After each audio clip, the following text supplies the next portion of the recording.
tinggi menerjauhi Sarawak sekitar 3 tahun lalu.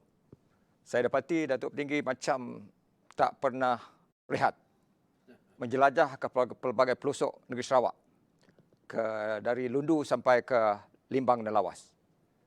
Jadi apa agaknya kesan daripada kunjungan ke peringkat Akar Umbi itu? Sebenarnya saya dari dulu pun memang merasai bahawa kalau kita hendak mengubalkan apa jurat dasar yang ada, ia hendaklah daripada bawah ke atas, bottoms up, rather than top down. Kerana stakeholder itu adalah di bawah. Dan kalau kita dapat input daripada bawah, grassroots, maka dasar kita akan setimpal dengan aspirasi grassroots. Dan saya dari dulu memang falsafah saya untuk mendapat input daripada Akar Umbi. Dan selepas mendapat input ini, maka barulah kita dapat mengubalkan dasar yang kompatibel dengan kehendak mereka. Sebab itu saya sejak jadi Ketua Menteri, 3 tahun 10 bulan. Saya telah bergerak di seluruh negeri. Di samping itu, saya juga tidak mempunyai protokol yang ketat. Kerana apabila kita bertemu dengan para pemimpin grassroots, mereka sudah tentu akan memberitahu apa yang berlaku di kawasan masing-masing.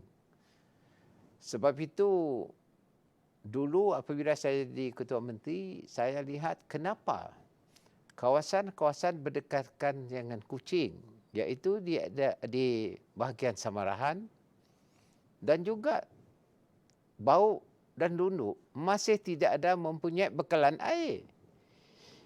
Jadi ini telah memberikan saya bahawa it has to be done. Maka dengan itu saya telah mencari jalan.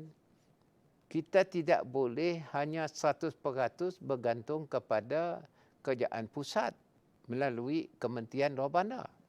Kita mesti juga mempunyai dana kita sendiri untuk kita membekalkan umpamanya pipe yang baru, sumber air yang baik, untuk kita membekalkan api dan juga air.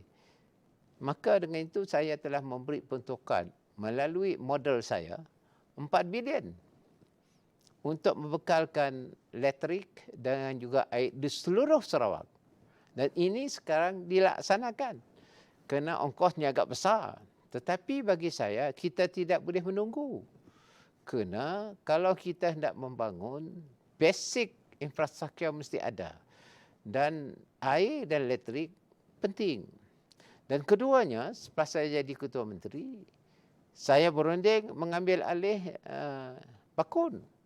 Kerana power tenaga ini mesti kita mempunyai kontrol, kuasa di atas pengeluaran tenaga. Dan Alhamdulillah saya dapat Bakun balik. Dan ini bermakna kalau kita dapat menyeluruh, membekalkan perkara-perkara ini yang penting kepada rakyat Akar Umbi, sudah tentu ia dapat membolehkan kegiatan yang lain muncul.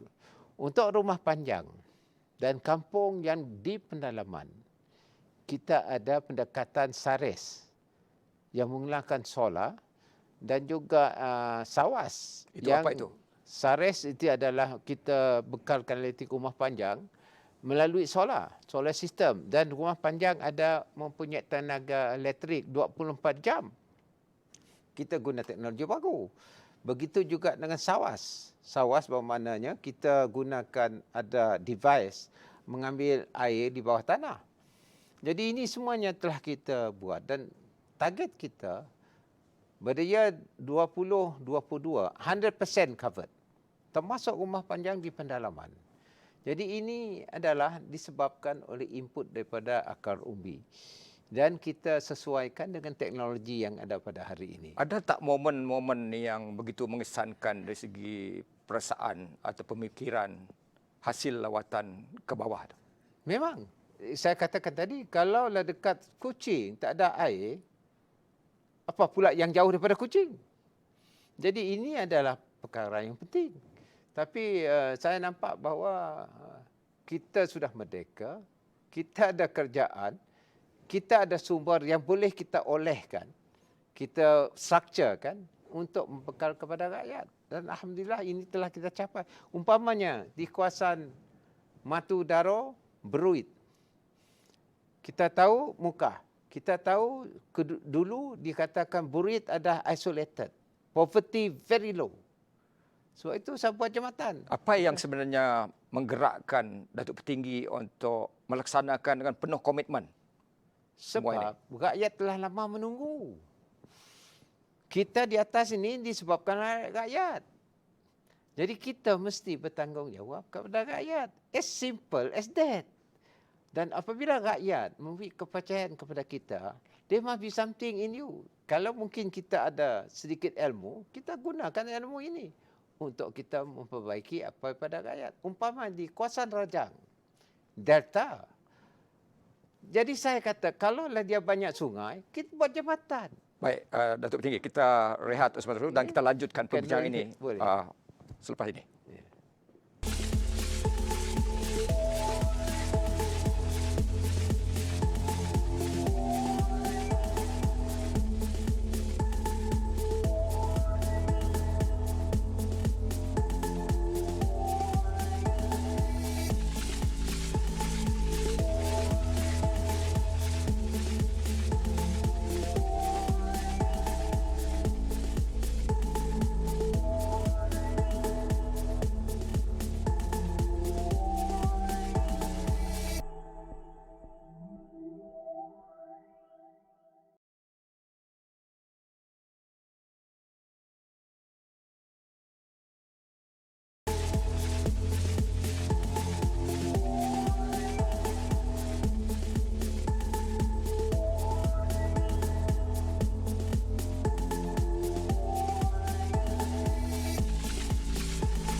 Baik, bajet Datuk Petinggi bukan saja mencatat sejarah untuk Sarawak, tetapi satu catatan sejarah kerana jumlahnya yang begitu besar, yang tertinggi di seluruh Malaysia, mengalahkan Johor dan Selangor.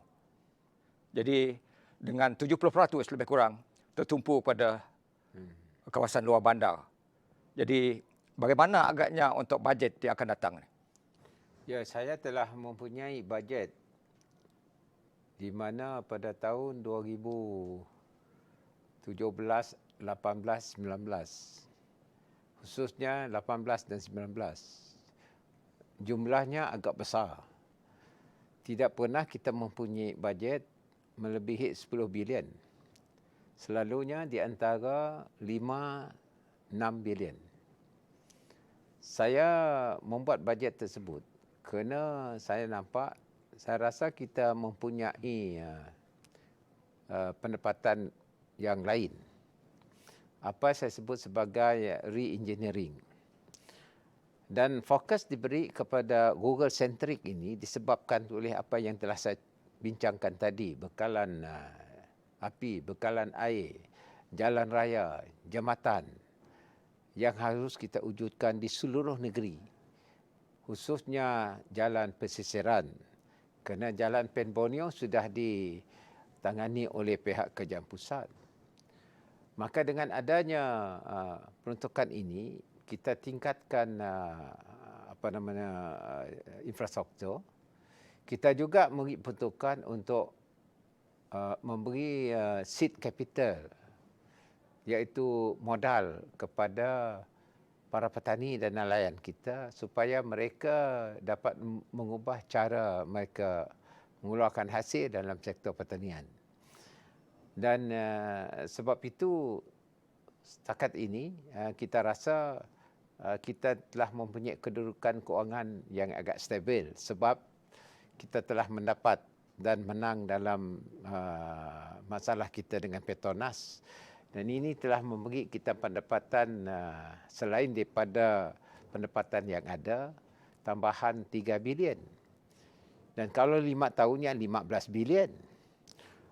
Selain daripada pendapatan yang ada. Sebab itu saya rasa bahawa masa depan kita cerah, dan bajet 2021 ini akan saya gubal selepas kita tamat perbincangan dan juga recommendation daripada kita punya State Economic Council yang berbincang mengenai dengan beberapa sektor yang harus kita laksanakan.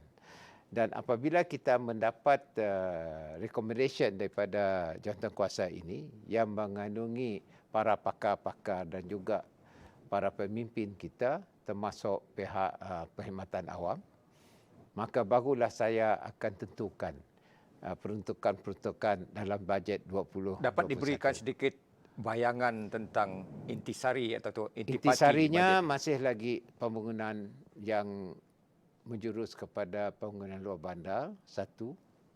Nombor duanya adalah sambungan kepada projek yang ada. Ketiganya pendidikan. Pendidikan akan diberi keutamaan. Semuanya dalam bajet menuju ke 2021. 2030. Ya, kerana kita ada 10 tahun lagi dan rancangan Malaysia kita ke-12 ini akan kita tingkatkan perkara ini. Dan di sini maklumat mesti diberi kepada rakyat. Dan Maklumat yang betul. Yang sahih. Bukan fitnah. Bukan fitnah. Dan ini saya harap TVS dapat mainkan peranan untuk memberi maklumat yang sahih kepada rakyat. Jadi bajet Datuk Petinggi yang diperkenalkan itu juga cuba merapatkan jurang antara bandar dan luar bandar. Ya, boleh huraikan sikit? Boleh. Ya, memang kita di bandar pun kita akan tingkatkan prasarana di bandar. Kerana bandar juga akan menarik pelaburan. Termasuklah di kawasan Bintulu dan Miri. Kerana ini adalah untuk kita merancangkan sektor perkhidmatan kita, termasuk pelancongan. Dan di luar bandar pula, kita tingkatkan pengeluaran makanan, food security. Dan seterusnya kita dapat menghasilkan makanan ini untuk pasaran terbuka. Dan ini adalah dua tumpuan kita di dalam bajet 2021. Jadi kita berdepan dengan COVID-19. Ya. Satu isu besar ialah soal ekonomi, peluang pekerjaan, orang hilang pekerjaan dan seumpamanya. Betul. Apa langkah-langkah konkret yang diambil kerajaan Negeri Sarawak di bawah kepimpinan Datuk Petinggi saya untuk tangani isu ini? Saya telah menubuhkan Sarawak Economic Action Council, dan saya lihat apa yang mereka sentuh, dan sudah tentu apa yang penting ialah recovery. Kita memulihkan ekonomi kita. Dan saya nampak bahawa ini dapat kita laksanakan dalam masa 21, 22. Dan kita berharap mudah-mudahan pada awal 21 kita sudah ada vaksin. Kalau vaksin sudah ada, katakanlah pertengahan 21, maka pemulihan ekonomi kita akan lebih cepat. Apa yang penting ialah projek kita telah berjalan. Dan ini akan memberikan kesan multiplier kepada seluruh sistem ekonomi negeri kita. Baik, selepas ini kita akan bercakap tentang MA63 dan juga soal perpaduan di Sarawak, kerana Sarawak dianggap sebagai modal terbaik untuk dicontohi oleh seluruh negara.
tadi kita telah bercakap tentang pelbagai perkara dan saya nak tanya tentang status penjanjian Malaysia 1963 dan Datuk Tinggi telah bercakap dalam perayaan di Sibu tu hari. Bagaimana agaknya hak-hak Sarawak? Setakat ini adakah puas hati dengan tuntutannya? Sejauh manakah tuntutan dari segi hak itu telah tercapai? Apakah tuntutan ataupun kejayaan terbesar bagi Datuk Tinggi sendiri dari segi tuntutan hak itu untuk Sarawak? Ya, sebagaimana kita tahu bahawa perkara ini telah ditimbulkan oleh Allahyarham Tok Nan, di mana beliau berpendapat bahawa hak kita secara sengaja ataupun tidak sengaja terhakis di dalam beberapa tahun yang lepas. Dan Tok Nan telah mengutarakan supaya yang pertama, Malaysia adalah ditubuhkan oleh 3 wilayah, iaitu negeri-negeri di semenanjung Malaysia, iaitu Persekutuan Tanah Melayu. Yang keduanya ialah Singapura dan ketiganya ialah Sabah dan Sarawak. Ini bermakna bahawa Sarawak dan Sabah tidak boleh dianggapkan seperti sebuah negeri di Persekutuan Tanah Melayu. Dan beberapa perkara yang lain hendaklah diberi balik kepada negeri Sarawak, umpamanya dari sudut pendidikan, di mana Tok Nan telah meminta jumlah guru 90%, anak Sarawak 10% daripada tempat yang lain. Jadi perkara ini telah diselesaikan. Dan kita mempunyai banyak lagi perkara-perkara yang lain harus dibincangkan. Maka apabila saya mengambil alih, Tok Nan meninggal dunia, saya teruskan usaha ini. Dan sebuah jawatankuasa telah ditubuhkan dalam peringkat persekutuan oleh kerajaan yang lepas, Pakatan Harapan, di mana jawatankuasa ini dipengerusi oleh Perdana Menteri sendiri, Tun Dr. Mahathir. Dan di sana saya bawalah perkara-perkara kita. Pertamanya, hak kita ke atas tanah tidak boleh dibincang. Itulah hak mutlak, land. Tak ada kompromi. Tiada kompromi. Nombor duanya ialah mengenai dengan immigration. Tidak ada kompromi. Nombor tiganya ialah mengenai dengan territorial waters kita. Dan juga continental shelf. Tiada kompromi. Dan nampaknya kalau tanah tak ada masalah. Dan kuasa kongsi kita di atas environment telah selesai. Hanya yang masih tinggal outstanding ialah kuasa kita ke atas territorial waters kita. Itu masih. Kita akan terus berbincang. Dan Perdana Menteri sekarang, Tan Sri Muhyiddin, akan menubuhkan satu majlis. Saya rasa ini adalah sambungan kepada apa yang telah kita bincang dulu. Dan ia ditubuhnya pula sebuah kementerian yang khas, iaitu Kementerian Sabah dan Sarawak, di bawah Datuk Maximus Ongkeli dan juga Datuk Hanifah. Apa harapan Datuk Tinggi terhadap kementerian ini? Saya rasa setidak-tidaknya kita ada medium untuk kita berbincang dengan perkara-perkara yang belum selesai. Dan saya nampak bahawa Perdana Menteri ini juga sangat komited untuk menyelesaikan masalah-masalah yang tertangguh. Indikasinya ialah apabila beliau bersetuju. Saya kata we have to settle the Petronas case.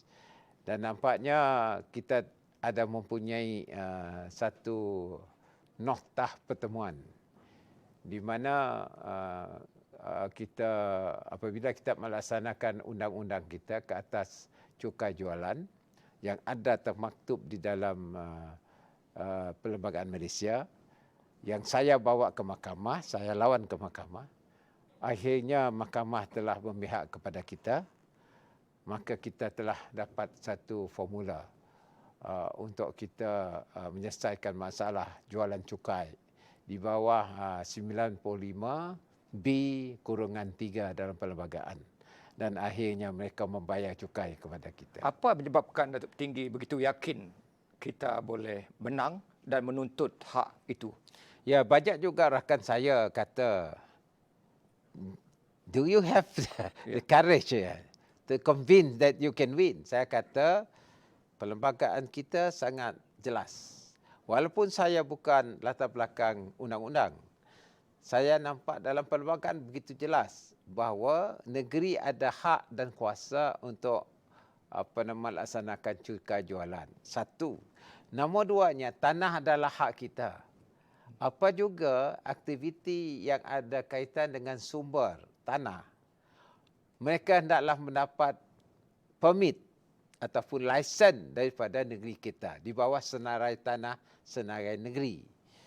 Senarai Persekutuan pula di bawah 8J 9 schedule dia kata kalau kita nak menerokai apa juga sumber yang ada mesti subject to state list di bawah 2C. Jadi bermakna kalau mereka nak menerokai ini dia mesti ada lesen yang diberi oleh kerajaan ini. Dan ini jelas dalam perlembagaan. Bagi rakyat Sarawak, kejayaan Sarawak mendapat 3 bilion itu daripada SST itu suatu kejayaan besar selain pada mendapat empangan bakun. Jadi bagaimana sebenarnya ilham ni? Sebenarnya apabila kita bercakap dengan royalty 20% yang telah dijanjikan, saya rujuk kepada perlembagaan kita, tak dapat. Kerana dalam perlembagaan hanya maksimumnya 10%. Baik, Datuk Tinggi. Kita nak bincang lebih lanjut selepas ini tentang perpaduan di Sarawak. Ya, boleh.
Ya, Datuk Petinggi telah pun memandu ataupun menaiki motosikal dari Sibu ke Kapit. Itu saya fikir satu pengalaman yang unik, yang menarik, yang tidak pernah dilakukan oleh Ketua Menteri sebelum ini.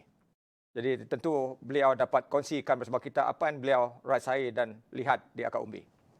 Ya, sebenarnya kalau disebut Kapit itu, ia ada satu kawasan yang begitu jauh. Hanya dapat dihampiri melalui ekspres dan juga bot. Dan kalau orang pergi ke Kapit, transfer ke Kapit itu adalah tempat buangan. Dikatakanlah.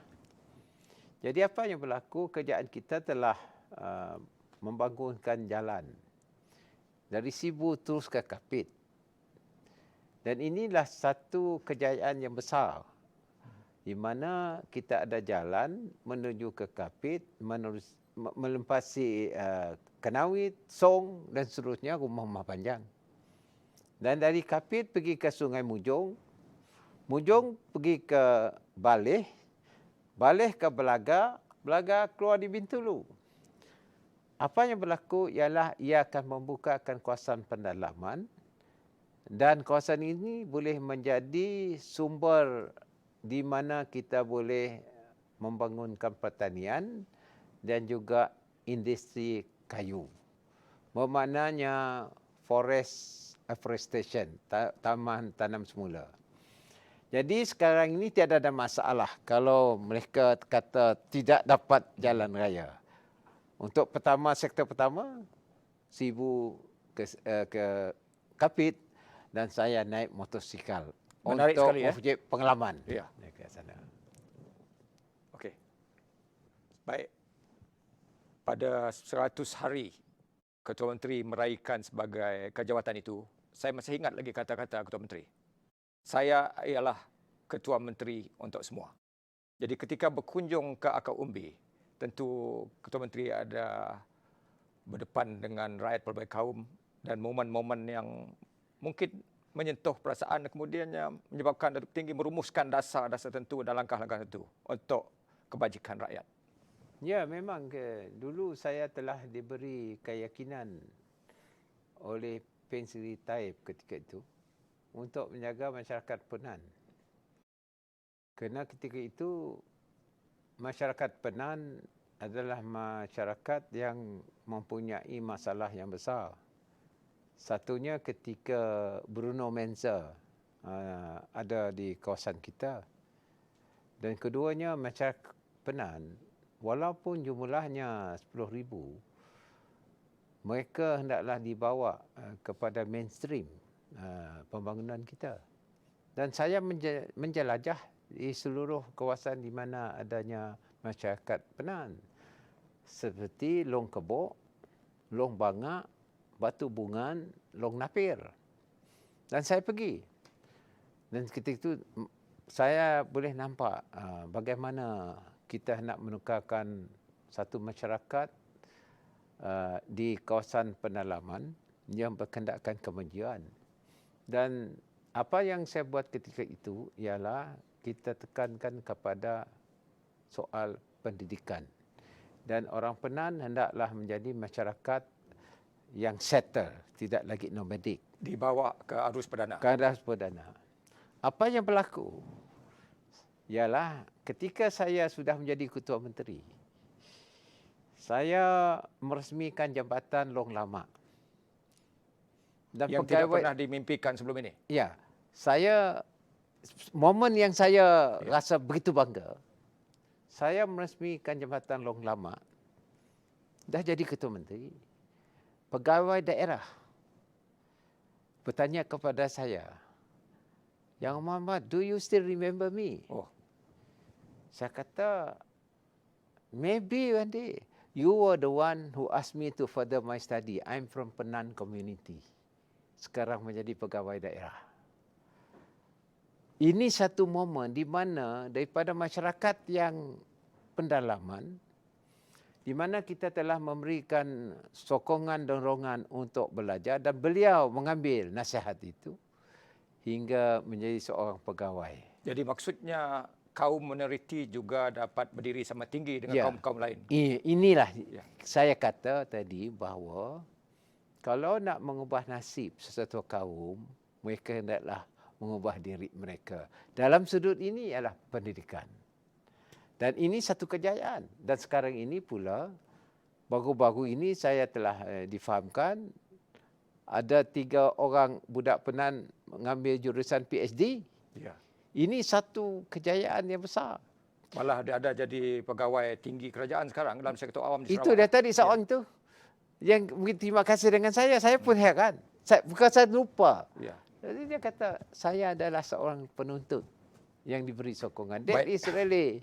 Baik Datuk Petinggi, kita nak bercakap tadi soal perpaduan di Sarawak dan Sarawak dianggap sebagai model dari segi perpaduan dengan pelbagai kaum, agama dan seumpamanya.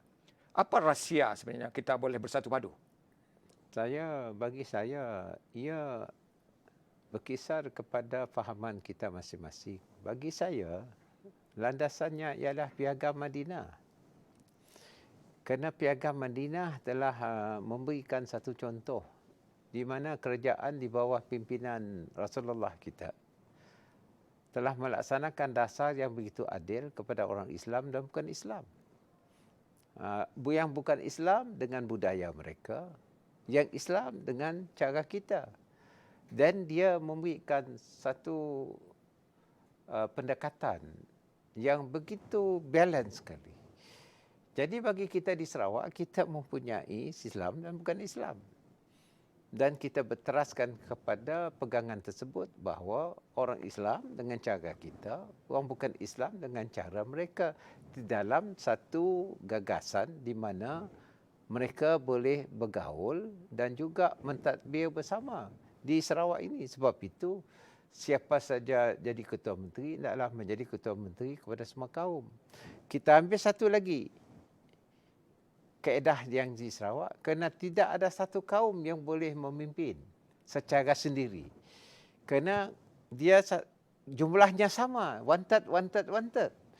Bermakna kita hendaklah bersatu di antara kita sama kita. Falsafah dan dasar kepimpinan Datuk Tinggi ialah keterangkuman, Ya, inclusivity. Inclusivity. Ya. Ya. Jadi sebab itu wujudnya uniform. Uniform untuk masyarakat yang bukan Islam, agama yang lain. Dan juga di Sarawak ini kita ada budaya intermarriage. Dan bermakna intermarriage ini di antara kaum-kaum ini telah memperkayakan budaya ini dan kefahaman di antara kita. Perkara sensitif kita tak sentuh. Inilah yang begitu baik sekali. Baik, Datuk Tinggi, akhir sekali. Apa agaknya Sarawak baru 2030 yang menjadi impian dan cabaran utama secara ringkas dalam 1 minit? Satu sentence saja. Saya rasa rakyat Sarawak sentimpal dengan seluruh dunia, berdiri sama tinggi, duduk sama rendah. Itu saja. Baik, kita telah bersama Yang Amat Berhormat Datuk Petinggi Abang Johari Tun Openg dalam 2030. Sehingga bertemu lagi minggu depan. Salam hormat untuk semua.